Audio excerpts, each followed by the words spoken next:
श्री कृष्णाय नमः। श्री गोपीजनवल्लभाय नमः। श्रीमदाचार्य चरण कमलेभ्यो नमः। श्री गुसाई जी परम दयालवे नमः। श्री यमुना चतुर्भ्यां नमः। श्री गुरुवे नमः। श्री गुरुचरण कमलेभ्यो नमः। जय श्री कृष्ण। अब श्री गुसाई जी के सेवक एक साहूकार, ताको बेटा और ताकी बहू सूरत में रहते, तिनकी वार्ता को भाव कहत हैं। भाव प्रकाश। सो बहु तामस भक्त है, लीला में इनको नाम नवोढ़ा है। इनको स्वरूप बहुत सुंदर है और ये परम चतुर है। ये श्री चंद्रावली जी की अंतरंग सखी हैं। ये कमलाते प्रकटी हैं, ताते इनके भाव रूप हैं। वार्ता प्रसंग 1। सो वह साहूकार सूरत में रहत हतो। सो ताके बेटा के स्त्री को रूप बहुत सुंदर हतो और वह नव जोवन हती। सो एक समय स्त्री ऋतु समय नाही के अपने घर के पाछे बाड़ा में केश सुकावती हती। सो ता समय एक म्लेच्छ राजा को चाकर सो घोड़ा ऊपर बैठी के तापी नदी को जल प्यावे को जातो हतो। सो घोड़ा ऊपर ते वाकी दृष्टि वा स्त्री पर पड़ी। तब वाने घोड़ा को एंड मारी। सो घोड़ा वह बाड़ा उलांघी के वा स्त्री के समीप जाई के ठाड़ो भयो। पाछे वाने घोड़ा ते उतरी के वाको हाथ पकड़ियो। तब वह स्त्री चक्रत होई रही।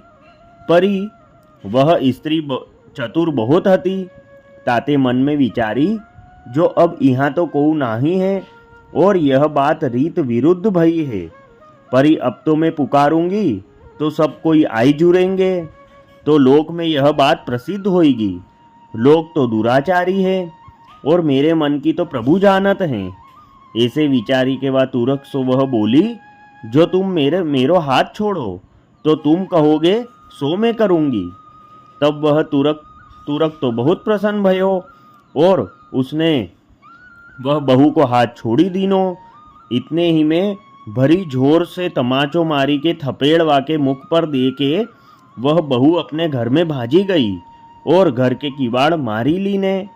तब वह तुरक को घणो दुख लाग्यो। कहो, जो देखो स्त्री जन ने मोको थप्पड़ मारी तो धिक्कार है मेरे जीवे को। ता पाछे विचारी, जो अब तो यहाँ कछु अर्थ नाही।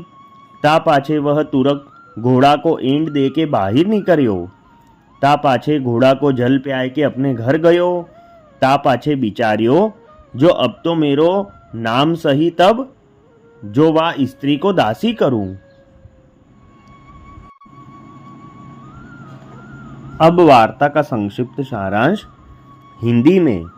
अब श्री गुसाई जी के सेवक एक साहूकार, इनका बेटा और इनकी बहू, तो वह बहू तामस भक्त है। लीला में इनका नाम नवोढ़ा है। इनका स्वरूप बहुत सुंदर है। तो वह साहूकार सूरत में रहते। इनके बेटे की स्त्री दिखने में बहुत सुंदर थी। तो एक दिन वह स्नान करके अपने घर के पीछे बाड़े में केश सुखा रही थी। इतने में वहां एक म्लेच्छ राजा का चाकर अपने घोड़े को तापी नदी का जल पिलाने लाया था। तब उसकी नजर वह बहू पर पड़ी। तब उसने घोड़े को लगाम मारी। तब घोड़ा तो उछल के वह बहू के घर के बाड़े में आ पहुंचा। तब वह चाकर घोड़े से उतर के उसने वह बहू का हाथ पकड़ लिया। परंतु वह बहू तो बहुत चतुर थी। उसने सोचा कि अभी अगर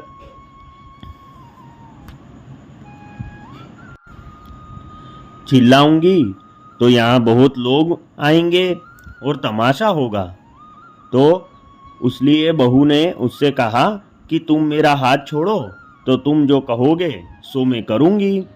तब वह तुरक ने उसका हाथ छोड़ा। इतने में वह बहू ने उस तुरक को एक जोरदार तमाचा मारा और भाग के अपने घर में आ गई। तब वह तुरक को बड़ा दुख हुआ और फिर वह वहाँ से निकला और उसने अपने घोड़े को जल पिला के फिर अपने घर जाके यह विचार किया कि अब तो मैं वह स्त्री को दासी बनाकर ही रखूंगा। वल्लभी वैष्णव सदा सुहागी, जो श्री वल्लभ शरणे आवे सो पूरण बड़भागी। गल तुलसा की माला सोहे, भाले तिलक रसाला, कापर वल्लभी मुद्रा सोहे, मुख बोले गोपाला। तन मन धन वैष्णव पर वारू, गाँव श्री गिरधर लाला। आज सभा में पूर्ण रहत हैं, सूरदास नंदलाला।